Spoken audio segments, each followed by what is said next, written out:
So welcome again to another FS152 module lecture.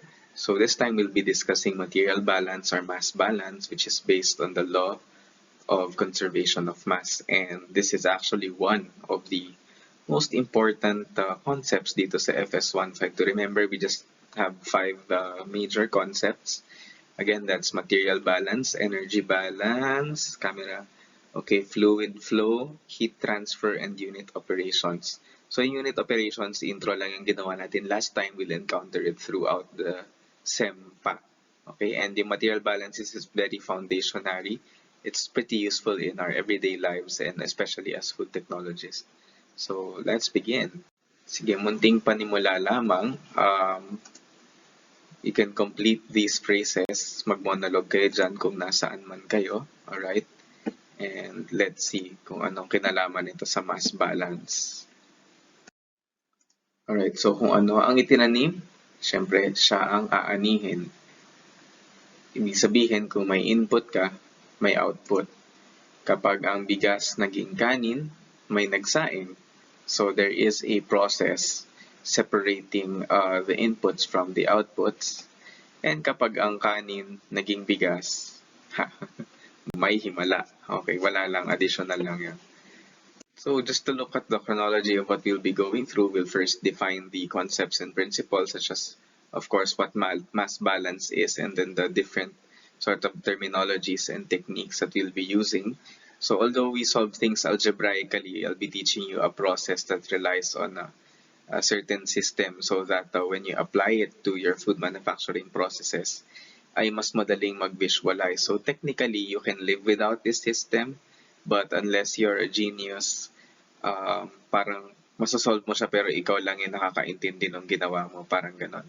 Pero pag ginamit nyo tong system na ito, you can share it to people who know the process as well, and then you could understand each other easily. And then of course, I'll teach you this new way of problem solving. So again, although you can do things typical Math 17 way, you can always apply this para mas ma-visualize natin yung process.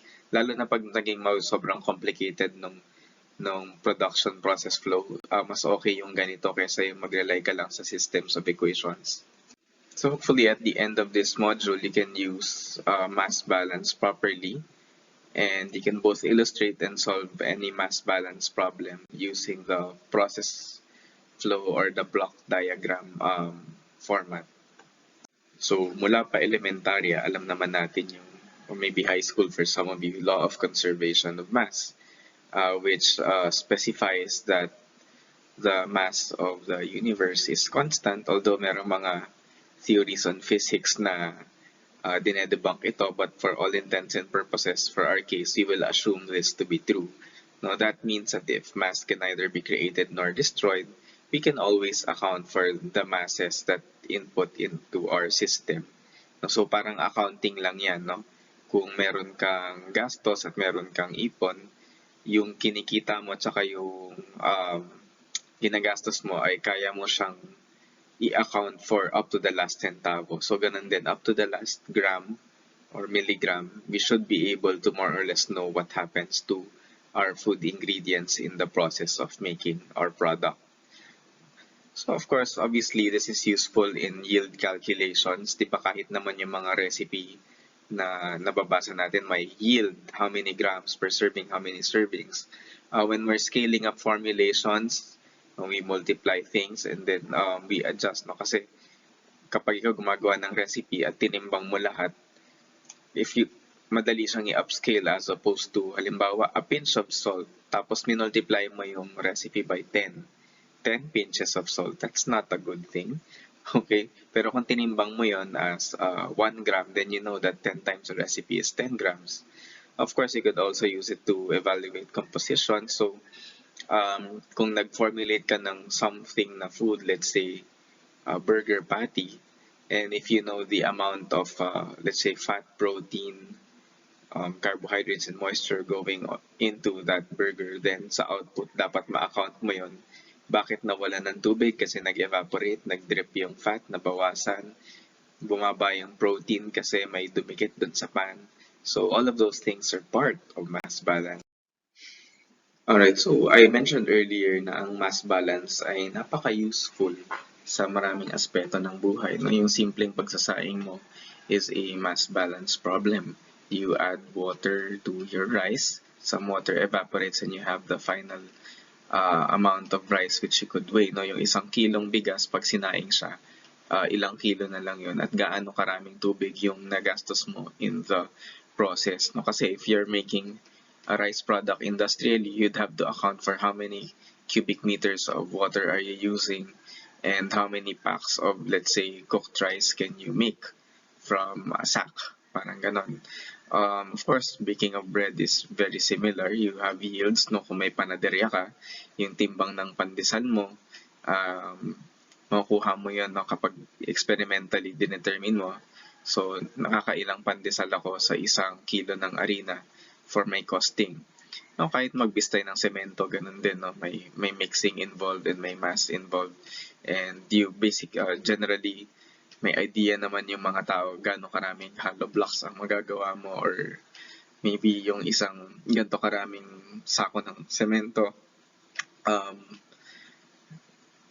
gaano kalaking pader ang magagawa niya or something like that.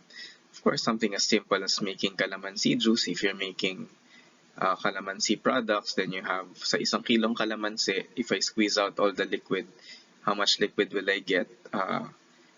How much of the waste is yung seeds and how much of them are peels, and you can calculate that to be in percent so that you could scale up your processes na sa ilang kilong calamansi, how much juice will I expect to extract.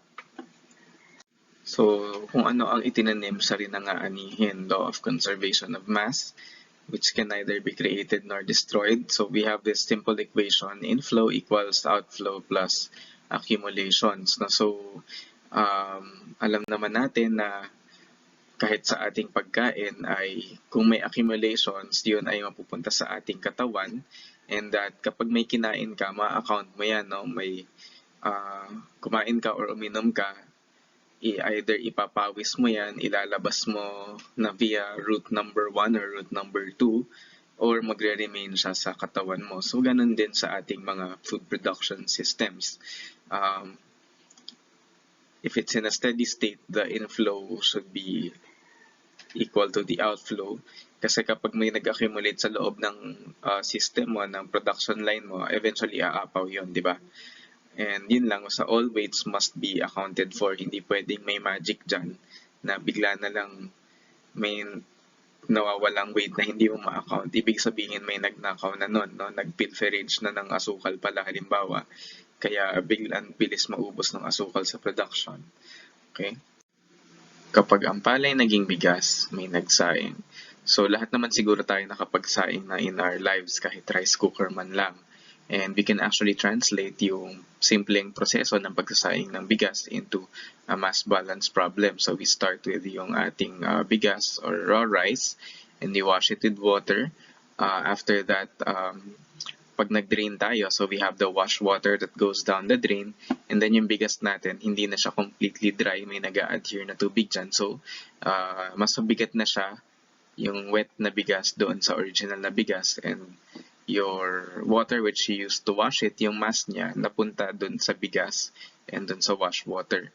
Of course, we could, in reality, meron ding part ng bigas, mga starches na napunta sa wash water, but you could assume it to be negligible naman din for simplification.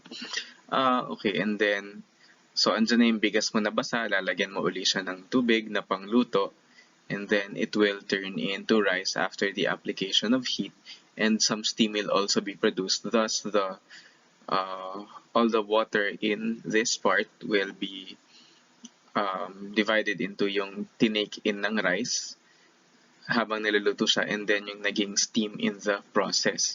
So we just add up the major equations so that you could have an overall mass balance accounting for the bigas and the water in the system. Therefore, overall, dun sa proseso ng pagsasaing, meron kang bigas, twice ka nag-add ng water, and then ang nangyari doon ay nagkaroon ka bigla ng rice which has water in it, the washed water which you threw away, and the steam which evaporated.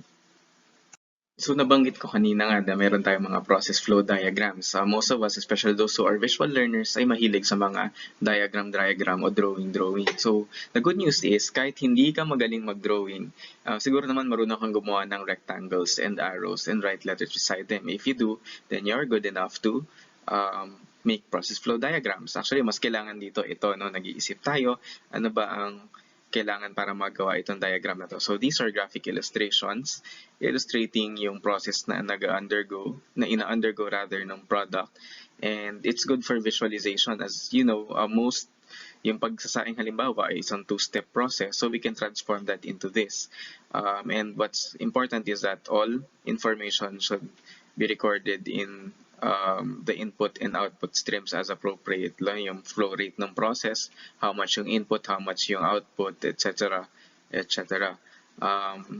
So yun, let's see, try natin gawin yung pagsasaing, gawin nating process flow diagram.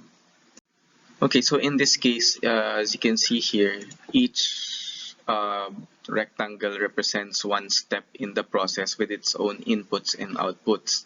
So even though nangyari lang sa isang lalagyanan yung ating pagsaing ng bigas, there were two distinct steps, no? Yung washing step and the cooking step. So in this case, we just have the washing and cooking. May lagyan natin siya ng rectangles. Okay, and then we input all the input. So yan, yung bigas, yung water, they are inputs to washing. Wash water is an output to washing. So of course, pag input, arrow na papasok dun sa box. Pag output, arrow na palabas dun sa box. Take note that in multi-step processes, some arrows, yung outputs mo from a previous step are now the inputs in the next step. Okay? And then we have lahat naman ng arrow na papasok sa box out of apparently nowhere. These are system inputs. And then lahat ng palabas sa box going towards nowhere, no other box, are system outputs, no? Meaning to say, when you look at your equations, pag in-add up mo sila, lahat ng arrow na lumabas na sa isang box at pumasok din ay parang nakaka-cancel out or hindi nakikita dun sa overall equations. At nonetheless, yun, basically ganito kadali, no? Visualize natin yung pagsasaing, ginawa natin siyang process flow diagrams.